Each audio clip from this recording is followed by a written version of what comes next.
تیری چوکھٹ پر بھکاری بن کے آیا ہوں، سراپا فقر ہوں،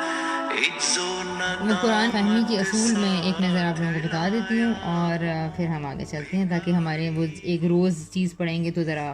مضبوط ہو جائے گی ذہن میں۔ پہلا ہم نے اصول پڑھا تھا عربی معلّہ، اور جس میں ہم نے یہ دیکھا کہ یہ قبیلہ قریش کی زبان تھی جو رسول خدا بولا کرتے تھے، اور اس کے لیے قرآن پاک میں آیات بھی ہیں، فَإِنَّمَا يَسَّرْنَاهُ بِلِسَانِكَ لِتُبَشِّرَ بِهِ الْمُتَّقِينَ والی، ٹھیک ہے۔ پھر کچھ تقاضے تھے جو ہمیں طالب علموں کو ذہن میں رکھنا چاہیے کہ قرآن کی زبان کے لیے سب سے پہلے جس چیز کی طرف رجوع ہمیں وہ کرنا چاہیے وہ خود قرآن مجید ہی ہے، ٹھیک ہے نا۔ یعنی کہ اپنا یہ بیسک بات اپنے آپ سے قرآن خود ہی سمجھاتا ہے۔ دیکھا تھا کہ قریش کی زبان یا قریش کے لہجے میں نازل ہونے کا یہ مطلب ہے کہ ہم باقی عربی زبانوں کے اندر اس کو نہیں دیکھنا شروع کر دیں گے کہ اس فریز کا انہوں نے کیا مطلب لیا، اس فریز کو اس قبیلہ کیسے استعمال کرتا تھا، نہیں، یہ نہیں ہوگا۔ ہم 1400 سال پہلے مکہ میں کھڑے ہو کر ہی نبی پاک صلی اللہ علیہ وسلم اور ان کے مخاطبین کو سامنے رکھ کے کہ ان کے لحاظ سے، ان کی بات سے، ان کے محاورے سے، ان کے ادب میں یہ اترا تھا، تو اس کو اسی طرح سے سمجھا جائے۔ اچھا، پھر اس کے بعد ہم نے یہ بھی دیکھا تھا حضرت عمر نے جو منبر پہ کھڑے ہو کے مسلمانوں کو یہ بات تاکید کی تھی کہ علیکم بدیوانکم لا تعدلوا، تو کہ تم لوگ اپنے دیوان کی حفاظت کرو کہ اس میں تم گمراہ نہیں ہوگے، کیونکہ اس میں تمہاری کتاب کے معنی اور تمہارا کلام جو ہے وہ، ٹھیک ہے۔ دوسری چیز ہم نے کہا جی زبان کی ابانت، یعنی کہ عربی مبین میں نازل ہوا۔ عربی مبین یعنی کہ واضح طور پر، جسے کہتے ہیں نا، جسے مبین اور بین اور بینات کا وہی ورڈ ہے جس کو بھی ہم نے بار بار ڈسکس کیا ہے کہ یہ عربی مبین میں نازل ہوا، یعنی یہ بات اپنی مخاطب کو جب بولی جاتی تھی تو اس کے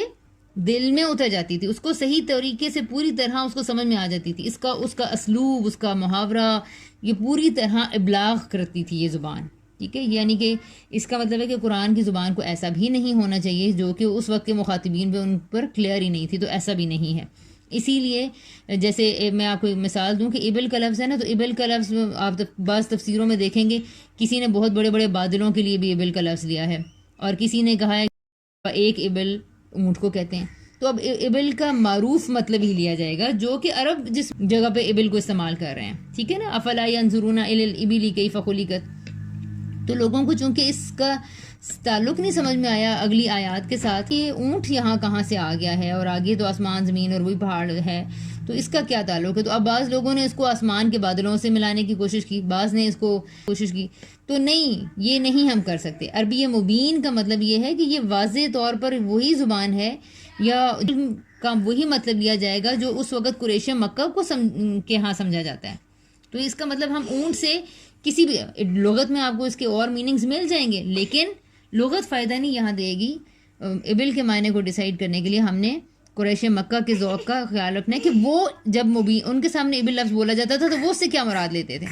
تو وہ اس سے مراد اونٹ لیتے تھے۔ تو یہ زبان کی ابانت ہے کہ زبان اس طرح سے واضح طور پر اپنا ابلاغ کرتی تھی، اور اس کے سارے اسلوب، اس کے سارے الفاظ، اس کے سارے جو معنی ہیں، وہ جو معروف معنی ہے وہی۔ پھر ایک اور چیز تھی فرقان، قرآن کا فرقان ہونا۔ قرآن کے حوالے سے آپ لوگوں میں سے کوئی بات شیئر کرے گا؟ قرآن کے فرقان ہونے کا یہی مطلب ہے کہ یہ وہ کسوٹی ہے، وہ معیار ہے جس کے اوپر چیز کو پرکھی گئی، یعنی حق اور باطل کے درمیان فرق کو واضح کر دینے والی۔ فرق اس کا روٹ ورڈ فرق سے ہی ہے، ٹھیک ہے، فرق کر دینے والی، یعنی سیاہ اور سفید کو الگ الگ کر دینے والی۔ حضرت عمر فاروق کا لقب جو ہے وہ بھی اسی سے ڈرائیوڈ ہے کہ وہ ہم لوگ جیسے تذبذب میں پڑ جاتے ہیں نا، یا کچھ اشکالات ہوتے ہیں، گرے ایریا ہماری لائف میں زیادہ ہوتا ہے، تو عمر کو جب کوئی بات کوئی چیز پتہ چلتی تھی تو وہ اتنا انہوں نے اپنی فطرت پہ، اپنی انٹینشنز پہ، اپنی فہم پہ تدبر اتنا ان کا تھا کہ وہ فوراً حق کو باطل میں فرق کر لیتے تھے، بھی ایسا مل گیا۔ تو کہنے کا مطلب یہ کہ قرآن فرقان ہے، یہ وہ معیار ہے، یہ وہ کسوٹی ہے جو کہ ڈیفائن کرے گی کہ کیا چیز حق ہے، کیا باطل ہے، کیا منع کی گئی ہے، کیا کرنی ہے، کیا حلال ہے، کیا حرام ہے۔ قرآن کا ایک بیسک ٹائٹل ہے کہ جب ہمیں ایسا لگتا ہے کہ یہ چیزیں مبہم ہیں، کلیئر کیوں نہیں سمجھ آ رہا، یا ہمیں پتہ کیوں نہیں چل رہا، یہ بات قرآن سے واضح کیوں نہیں ہو رہی، اٹ مینس کہ ابھی ہمیں مزید اپنے